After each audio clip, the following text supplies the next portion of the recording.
ما ته یو ښځې ټېلیفون کړی کال دوه مخکې په ټېلیفون ما ته څه وایي زه راته هلکه یو څو جلکۍ ویم ښه بیانونه به نور علما درته وایي ما ته وایي چې یو تپوس ته نه کومه چې د یو سړي له څلور ښځې جایز دي نو د یو ښځې له څلور خاوندان ولې منه دي ما شل خوکه منه دي شل خوکه 50 خوکه شوق دی نو پوره کوه موږ درته څه وایو خاون ورته وایه او زوج ورته مه وایه میړه چې څه ته وایي په پښتو کې میړه ورته مه وایه او چې څومره کې تکړه شه نه وي تا له غوسه درله مې تا نه دا تپوس کوم چې ته مسلمان یې که غیر مسلمه نه وي الحمدلله مو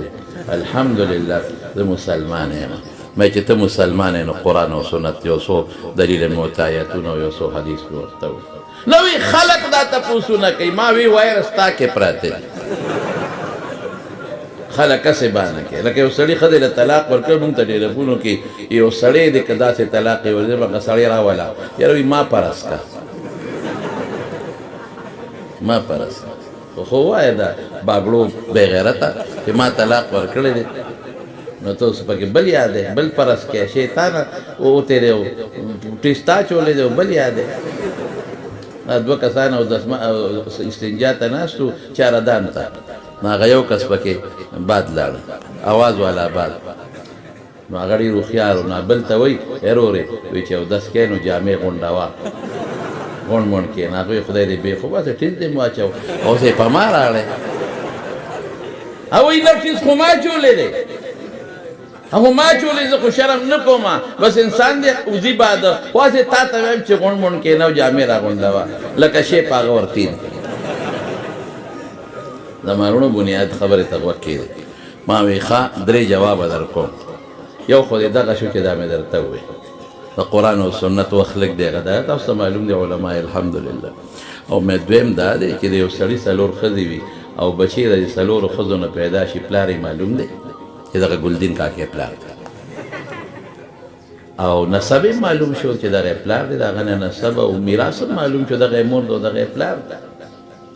او که سړی یو ښځه یوه او خاوندان یې څلوري نو د پلار څوک شو نسب یې چا نه ثابت شو میراث به د چا نه وړي مې دا دې واورېدل مې درېیمه ووایه مې درېیم دا فطري تقاضا ده چې سړی به یو یو ښځې به ډېرې مې چرګانو ته چرګ یوې چرګې ډېرې که نه خبره لوړې ده په کور کې وګورئ تاسو هلکه تاسو خو پوهېږئ کور کې چرګې ډېرې وي که چرګ ډېرې چرګان ډېرې چرګ یوي او چرګ او چې دویم چرګ دې راوسته د دې مخکني چرګ دې قلقتو ته ګوره هغه د ضربه یضربه او د قال یقولو ګردان یې شروع کړي قال یقولو ګردان چې د حد نه وته چې دا خو زما قوم دې ته پکې د کبې راوي پوه شئ په خبره نه پرېږدي یو سړی وي او مې په ګډانو کې وګوره نر به یوي او ښځې به ډېرې وي او په اوښانو کې وګوره فخل یو نر به یوي او نورې به ډېرې دا قانون فطري دی او مې درې مور وي بس یې کا مې و درېیم خطرناک دی وي نه بس پېښ وم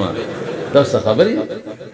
یو سړي د څلور ښځې نو یو ښځې له هم څلور مړونه بیخ دی د ښځې خو به دونه ډېرېږي رسول الله مبارک فرمایي چې د قیامت ته مخکې د یو سړي په سر به 50 ښځې د 50 طلبه 100 مړونه ستا پلار را پیدا یو یو له څلور څنګه نه را پیدا میرا جسم اور میری مرضی اسلام کې زما حق نشته دا هغه انسان دی چې د نور ته وایي چې نور نشته اسلام چې کوم حق ښځو له ورکړه خو دا څه شی دی دا هم حق زهر په دې ملک کې خورول دي کوم زهر چې انګریز خواره کړل نو په بر صغیر یې حمله وکړه او بیا فورا قبضه کړه او کوم زهر چې روس په دغه ملکونو کې چې دا کوم آزاد ریاستونه یې خواره کړل او د هغې نه پسې پکې قبضه وکړه حق زهر دلته کې خورول غواړي پرده ختم پردې ته پکې څه ضرورت دی ما وی کیله چې په پوستکي کې بندې دا کیله ده او چې پوستکي ته لر کنو بیا مچانو ته او ماشو ته ګوره په 2 منټه کې بس خای کم جوس چې دا غنی په نل کې دنه دي نو محفوظ دي کورې کې دا ډیران د پاسه کې دا د الله په ګلاس کې بندي دا به خاکیږي نه او چې دغه جوس ته د غنی د بن نه وستل ته مخامخ کې د اسې په کوټه کې نو مازیګر به زګوله کړو خاشه خذ خواغه د کې په پرده کې باندې ما خو نه دی ویلي الله فرمایي یا ایها النبی قل لازواجک و بناتک ونساء المؤمنين يدنين عليهن من جلابيبهن. او ته پردې ته ظلم وې، ته نکاح ته ظلم وې.